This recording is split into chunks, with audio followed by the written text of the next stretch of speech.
Ya, Assalamualaikum warahmatullahi wabarakatuh. Selamat malam, Bu Ipung.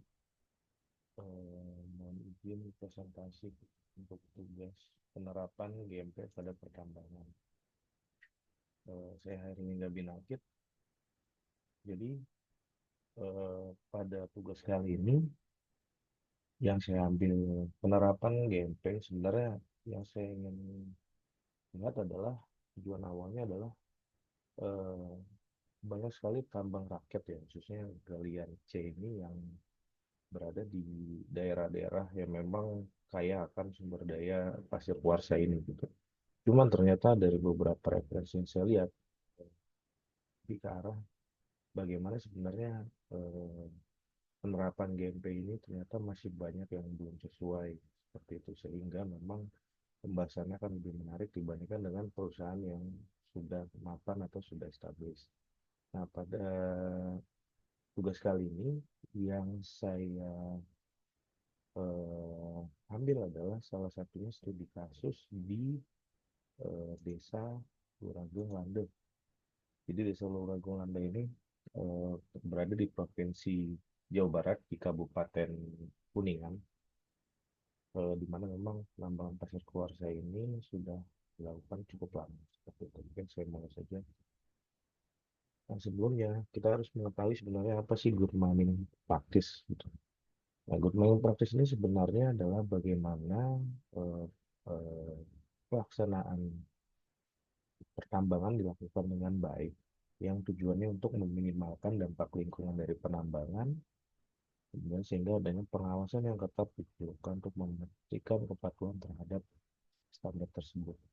Gitu. Kemudian eh, dalam good mining practice biasanya dilibatkan komunitas, baik itu masyarakat, kelompok pemuda, ataupun juga organisasi daerah yang bisa membantu dalam memastikan proses perencanaan dan pelaksanaan good mining practice. Selain itu,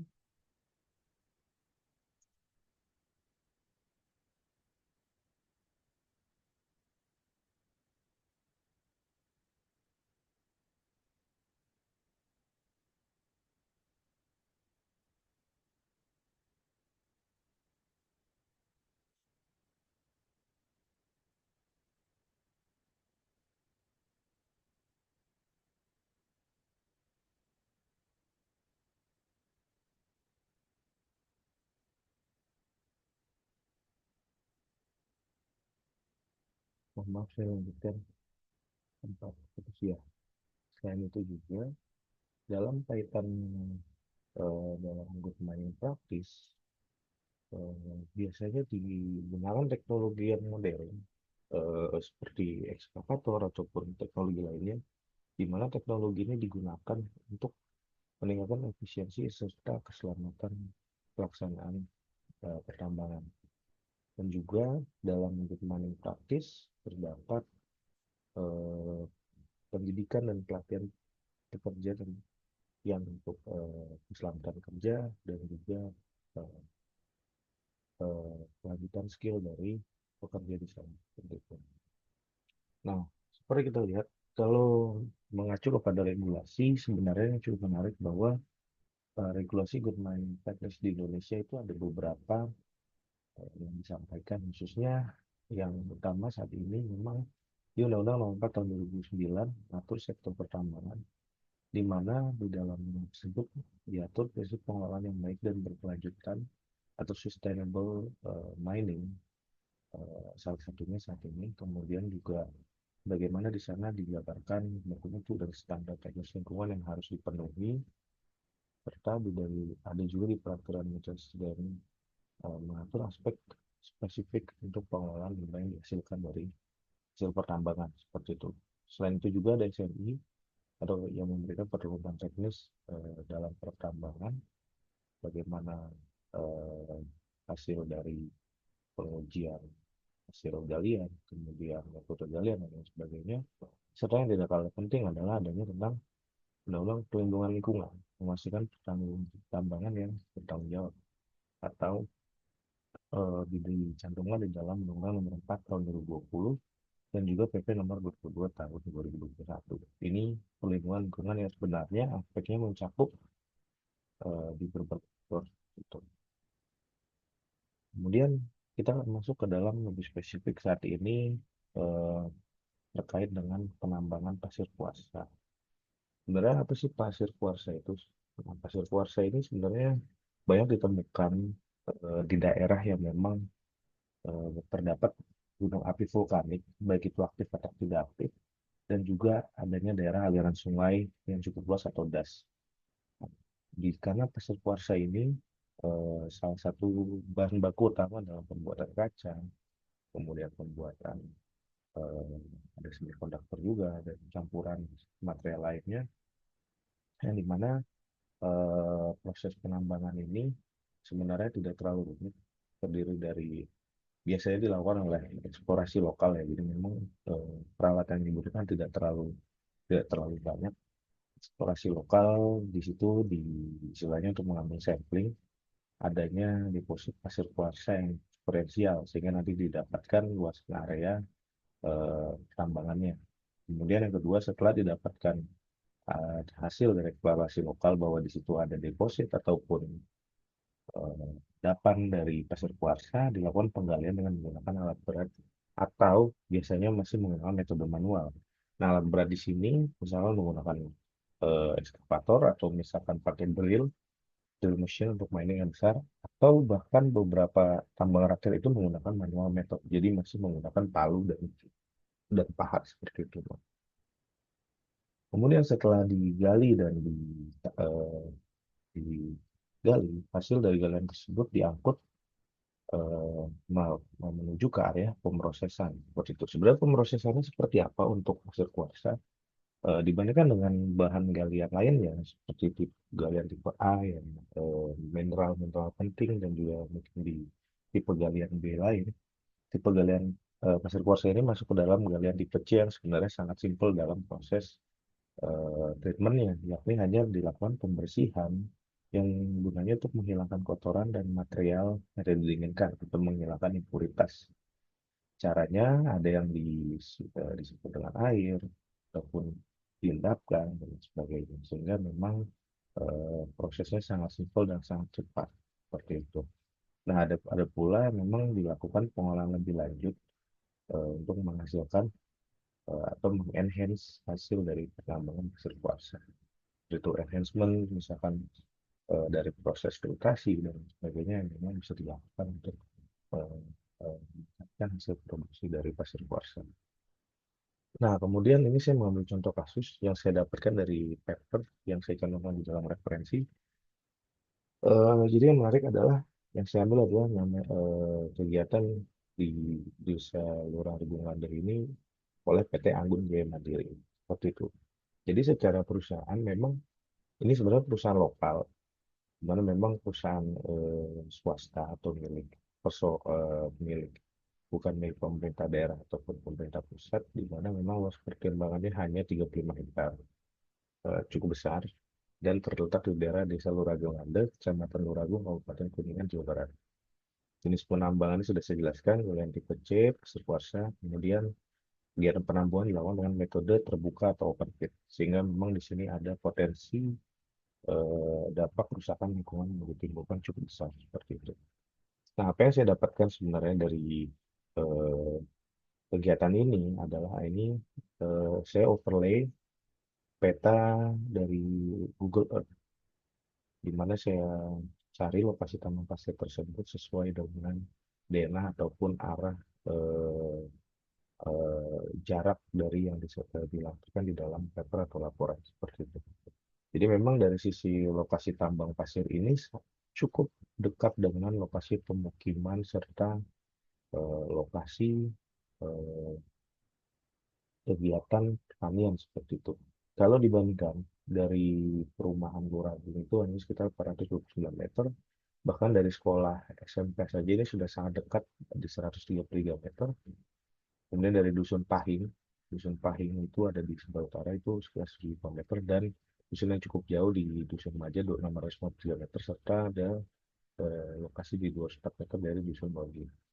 Nah, jika terlihat di overlay gambar yang saya sampaikan, di sini koordinatnya 35 hektar cukup besar, yang dimana kalau kita ngambil dari citra Google Earth pun, kita bisa melihat bahwa memang penambangan terbuka ini sudah sangat masif seperti itu. Dan jika dibandingkan dengan lahan yang sekitarnya, ini sangat terlihat bahwa lokasi ini sudah cukup lama digunakan sebagai opsi tambang pasir seperti itu.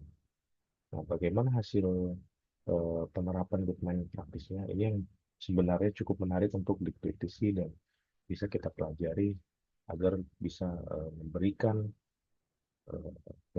guidance ataupun masukan terhadap tambang-tambang rakyat yang memang banyak sekali di, di Pulau Jawa ini seperti itu. Nah, ini adalah contohnya.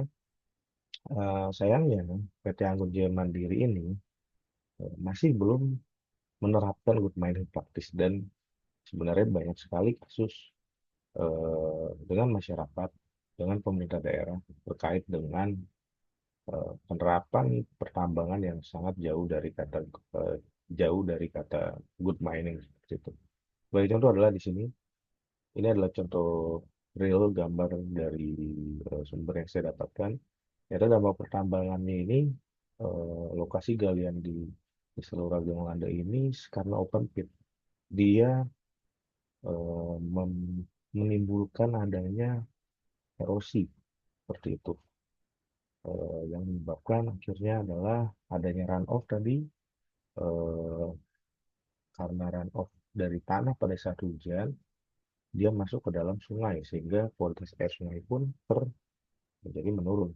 Selanjutnya, ada beberapa kondisi keanekaragaman hayati atau habitat lokal yang hilang, vegetasi dan lain sebagainya. Sebenarnya ini cukup, dan tidak ada istilahnya penggantian gitu ataupun program CSR yang eh, untuk menggantikan keanekaragaman hayati ini yang hilang. Kemudian pengembangan ekonomi memang ada, tetapi konflik sosial juga meningkat. Sebagai contoh adalah di Desa Loragungan, dan secara demografi masyarakat, masyarakat itu pendidikan eh, rentangnya mayoritas 60% itu di tingkat sekolah dasar dan sekolah menengah pertama atau di SMP.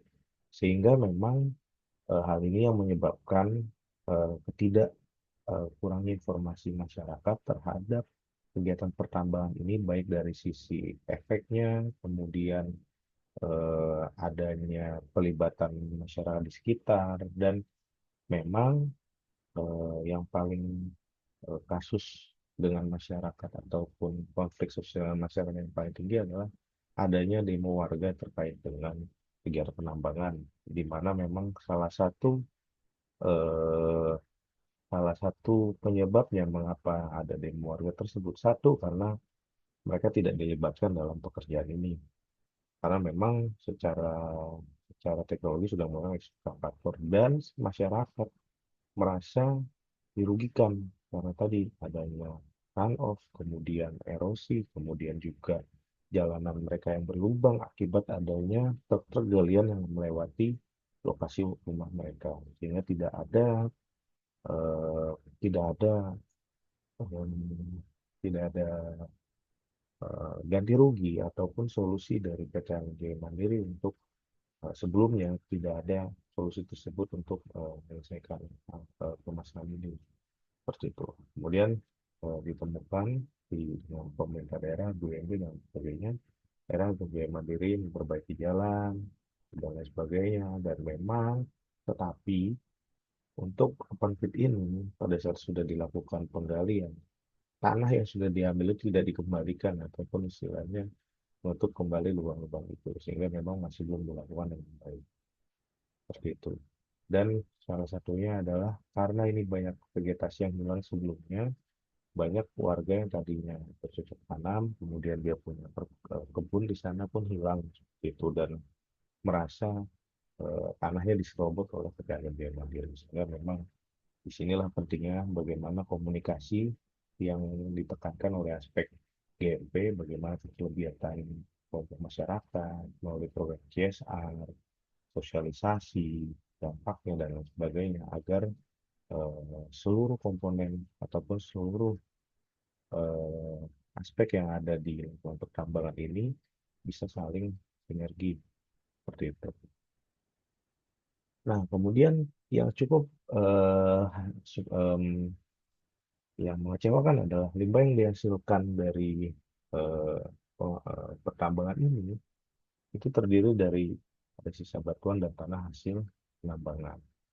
Nah, karena dia menggunakan proses pencucian dalam treatmentnya, eh, air dari hasil treatment ini tidak dikelola dengan baik.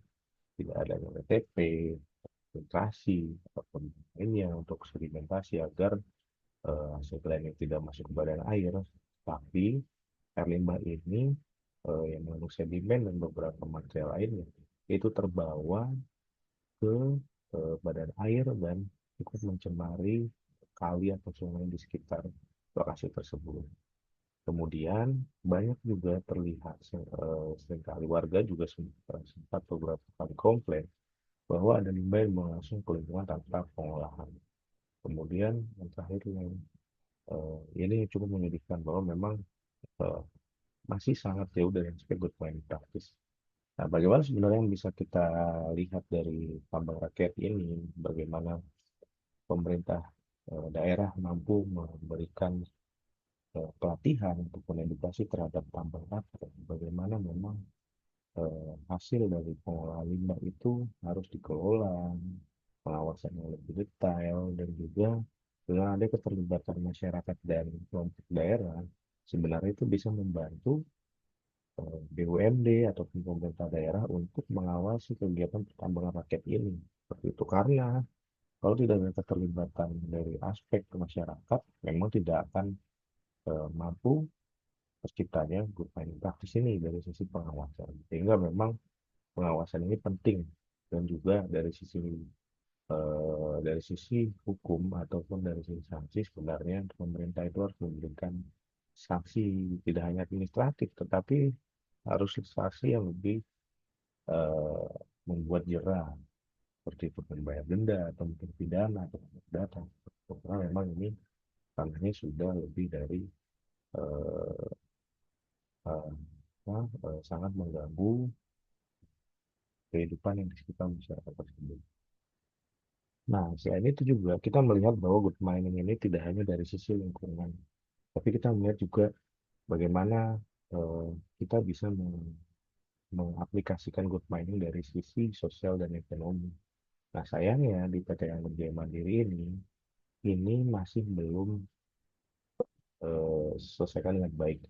Sempat di awal kegiatan mereka terdapat konflik dengan masyarakat lokal terkait penambangan, khususnya masalah distribusi manfaat ekonomi. Dalam arti tidak semua tenaga kerja terserap didapatkan dari lingkungan tersebut. Itu. Kemudian adanya penggusuran penduduk akibat pembebasan lahan atau lahan tanah yang diserobot, tidak ada ganti rugi. Nah, ini dampak yang sangat besar. Itu. Dan yang ketiga adalah kerugian atau pencarian bagi masyarakat tergantung sumber daya alam. Nah, seperti yang sudah saya sebutkan sebelumnya, memang konflik yang terjadi adalah tanah yang diserobot adalah tanah kebun warga, di mana sebelumnya mereka punya kebun dan pohon digunakan sebagai area produksi, tetapi karena eh, diserobot ataupun diambil paksa secara digusur paksa oleh tambang ini sehingga tidak ada ganti rugi.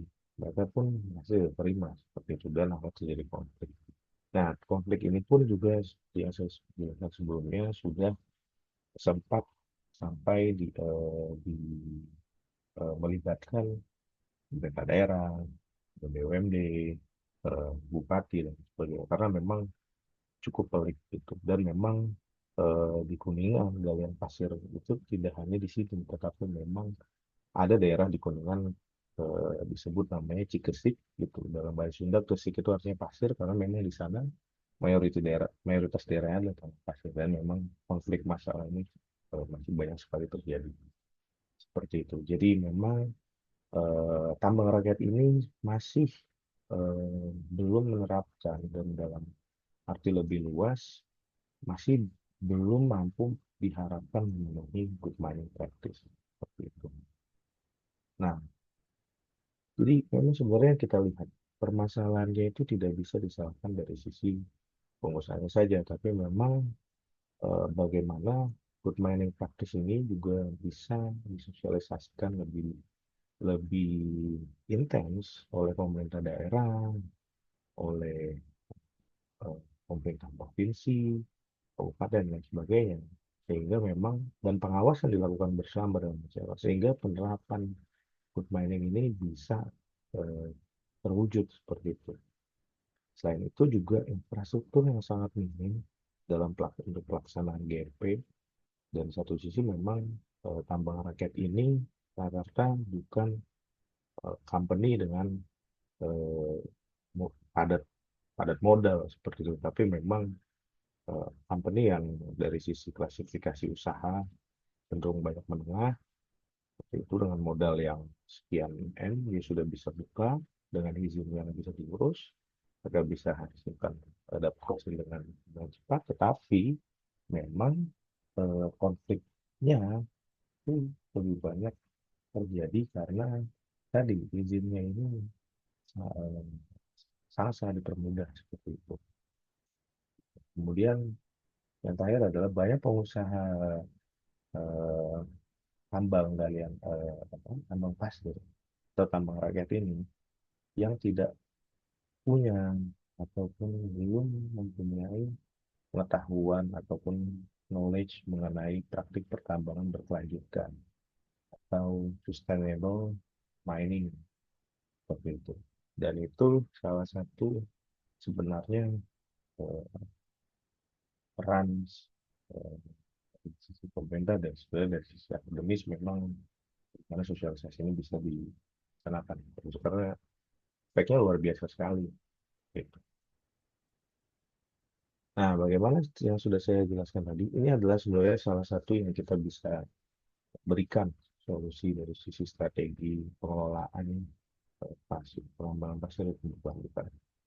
Satu adalah memang sesuai dengan regulasi harus ada program pelestarian lingkungan yang baik, menjaga ekosistem, kemudian juga dari sisi tingkat kesejahteraan masyarakat tidak hanya diberikan pekerjaan dan subsidi, tetapi memang lingkungan di sekitar lokasi tambang tersebut dapat diberikan seperti pelatihan masyarakat UMKM, kemudian memberikan beasiswa untuk sekolah, untuk anak investasi, sehingga ada peningkatan taraf kehidupan masyarakat di situ. Gitu.